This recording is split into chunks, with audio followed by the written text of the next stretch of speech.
PTO, Muskegon's 100.9. They are taking care of business. It is 8:07 on your Wednesday morning.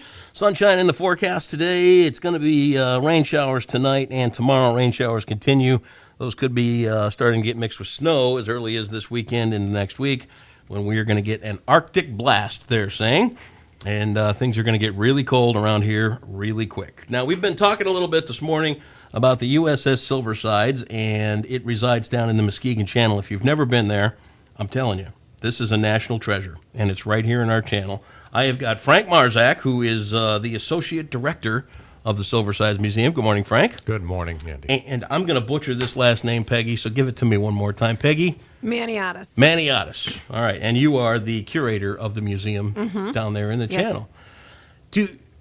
Frank, let's start with you. Tell us a little bit about the history of the LST 393. Not the LST, the Silversides. We were talking about the LST because my dad was on one back in the day. I got confused. Tell us a little bit about the Silversides. Easy to tell because it's a question often asked. And the Silversides did serve in World War II, one of the very successful submarines. Only one fatality after the war. It was decommissioned. It made its way eventually to Chicago, be associated with the Great Lakes Naval Training Base. At some point, they said, okay, enough of that. Navy would get rid of it. The city of Chicago picked it up, beginning to make a tourist attraction out of it. And it did for quite a few years. It did do that. And then it was starting to be let go, and even some vandals gone out and did some damage and things like this, which was not good. And then between politics and money, it was going to be turned into razor blades. That's the usual term when a ship is going to be scrapped. And a group in this community back in the early 80s, mid-80s, said, we can't let this happen. And they made and found a way to raise money to bring it to Muskegon, and was here in August of 1987. So, I have been on the Silversides a number of times. I am fascinated by everything that's on that ship and everything that it's done. I mean, you walk through it, and for all the technology we have today and everything if you take it back to when that ship was built and see everything that went into it and all the meters, I mean, you feel like you're walking through a rocket in some places, don't you? You do, and in fact, the term computer is even used with an instrument on that ship that I believe was used to guide the torpedoes, if I'm not mistaken. Yes. But the term computer, and that ship was made in 1940-41. Yeah. And so it's got some age on it, but computers back then. Talk a little bit about the ship now. I know there are a multitude of things that people can do. I know kids have sleepovers on it. Oh, yeah. I know that. But do you honestly think, Frank, that the ship gets the attention it deserves for the historical significance that it holds? Let me put it this way. The quality of that is absolutely yes when people find it. Yeah, right. It is a common term we hear of, gosh, we didn't even know you were out here, and matters like that. However, in the last couple of years, with the lecture series that Peg will talk about, I think we become a known name, and the attraction and attention is out there. So we still have a lot to do. We track our audience where they come from, and many from Southeast Michigan, Illinois, Indiana. Regrettably, not as much West Michigan in general as we would think would be there. We have people that come all the way to see us from Germany. We had a couple from Israel last year. We've had them from all over the world, and sometimes I think we're the best kept secret in our own community. And that's what we're trying to change, is the perception of what this thing is, and really what an honor and treat it is to have here in Muskegon, the Silversides.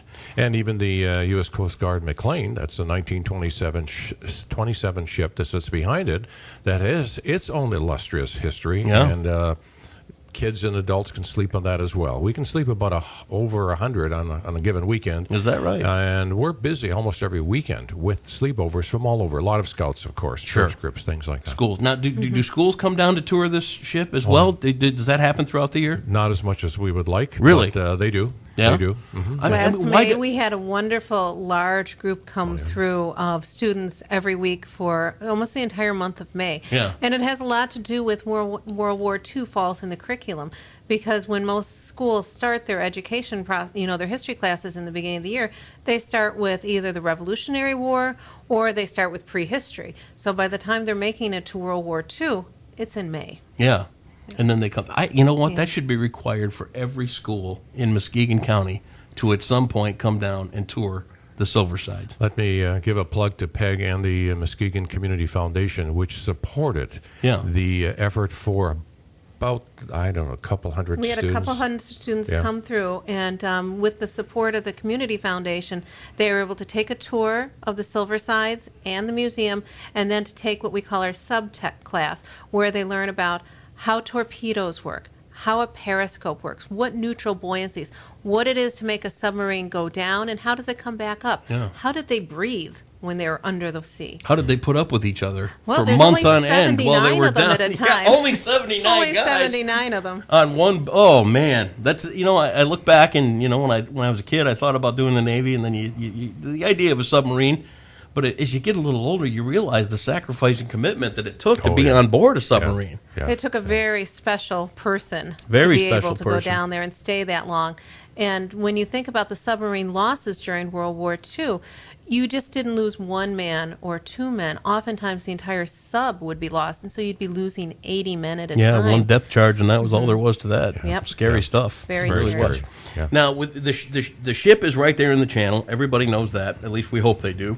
But the museum is also off to the side. And do people stop and tour both, or is it just more like, hey, we just want to go run through the ship and take a look, and that's how it works? They definitely do tour both. Okay. And what's interesting from the Muskegon point of view are the visitors who come out there, and just recently, friends of mine, absolutely blown away because they remember the Quonset huts that were out there, and no artifacts. And now we've had, 2-3 new exhibits in the last year. We've got a couple more coming. A person can go there a couple times a year and see and learn something new as Peg, our curator, is creating these wonderful exhibits that are very, very informative. And the new one coming is The new about one. nurses in World War II. Peg, let's talk a little bit about the role of the nurse in World War II. Well, she's kind of the unsung hero. And when we were doing the research onto this, and we discussed and we talked and we interviewed several of the nurses that are in this area that are still alive, that had served in World War II. And the common phrase that they gave us was, but I didn't do anything. The soldier did everything. I just took care of his wounds when he came back. I was on Pearl Harbor when it was bombed, but I didn't do anything. I just took care of them. I was in the Pacific Theater. I was taking care of all their jungle-borne diseases, but I didn't do anything. The soldier is the true hero. I was in Europe, and I was bombed, and I had to dig into the trenches with my wounded soldiers. They're the real heroes, but I didn't do anything. So we've named our exhibit, but I didn't do anything. Yeah. Because that was the common mantra that I heard doing the research and putting in the background into this exhibit. And to be honest, I mean, the role of a nurse in a war or a doctor or any of that thing is essential because It is very essential. You know, these guys are out on the front lines losing arms and legs and every other thing else, and these, I mean, how can they think that they didn't do anything? That's just so. But as I've talked to other female soldiers across the board, they said that their sacrifices in war were nothing like the frontline soldiers. Yeah, well, I mean, and so therefore, what we think is modesty on their part is they look at it as they served as part, but they part of the big mission. And what we failed to think about in World War II, it was a total war between all of the different nations of the world. And no aspect, even if you look around our own city of Muskegon, how many people were involved in the war effort?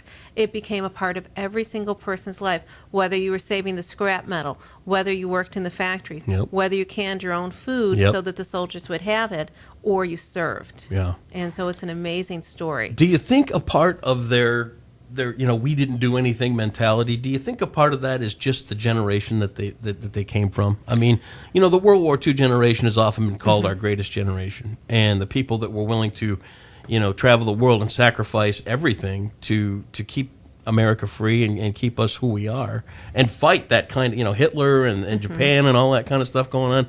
Do you think it's just part of their generation to have that mentality? It's part of their generation, and I've had this discussion. We are very blessed to have a volunteer, Bill Jacobs, who did the majority of the research on this. He's a retired professor from the community college, and he comes in and he volunteers.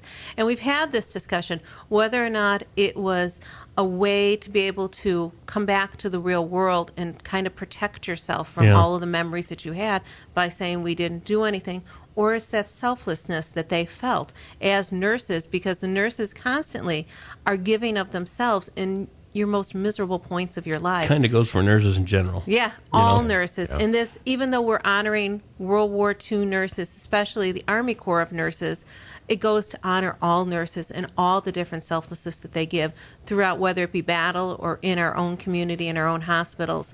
And it's just a tribute to all of them. Or whether they come by to see you. Let's say if you're, waiting in line for a colonoscopy and they just want to say hi. Let's say hi. I had that happen. Oh, hey, Andy, look who's here. Yeah. Great. Yes. Thank you, nurse, for the visit. Well, and in so many of the memoirs we read, one of the biggest things that they did was not only just give the medical attention, but the care and the comfort. Sure. Hold your hand. Hold Tell your you hand. that Yep. things are going to be okay. Take a young soldier, because we're remembering these soldiers are 18, 19, 20 years old. They're far away from home. They're injured.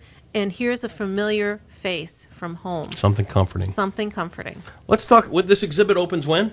It opens Monday evening, November 17th at Okay. 6 p.m. Is there a cost to get in to see? If you are a member, Ooh, you are getting in for free. nice. But for anyone else in the community, it's a $5 fee. well, $5. $5. And that's what we normally charge for all of our Monday evening programming. It's, if you're a member, it's totally free, but if you're not, it's $5 for the community members. And at that point, we're going to have at least one of the nurses that we're highlighting in this exhibit is coming to visit us. And how old is she now? 91. Wow. And another nurse that is highlighted in the exhibit, both of these nurses have trained here locally. They're both local women, and they've trained locally, and they got sent to the Pacific Theater. We're highlighting two other nurses. One was from Muskegon Heights, and she worked in Arizona, and she worked primarily with the POWs. And another nurse that we're highlighting was in the European Theater. And they're all local Muskegon women that trained here, went away, and came back and lived their lives here in Muskegon. Everybody's effort. Amazing. Everyone's effort. The Silversides. It's right down in the Muskegon channel. If you need more information, we're going to put this all up on our webpage, muskegonradio.com. But guys, let me just tell you, like we've talked with our guests that have come in so far, the door's open. I mean, we are here to help, showcase what this community is all about. And, on the news, you tend to see everything that doesn't kind of go right around here. We're going to change that. We want to show you what is going right. That's a wonderful thing. Yes. And to see what you guys are doing down at the Silversides, especially to commemorate nurses, absolutely amazing. So, Frank, Peg, thank you so much for coming in. Very good. Again, we'll have this all up online at muskegonradio.com. If you'd like to learn more about the Silversides, jump on board right now. And stop down for a visit, too. It's a great thing to have here. Frank and Peg, thanks so much. Thank you. Thank you for having us. Lionel Richie, he's dancing on the ceiling. It is on Muskegon's 100.9, 820 and 44 degrees.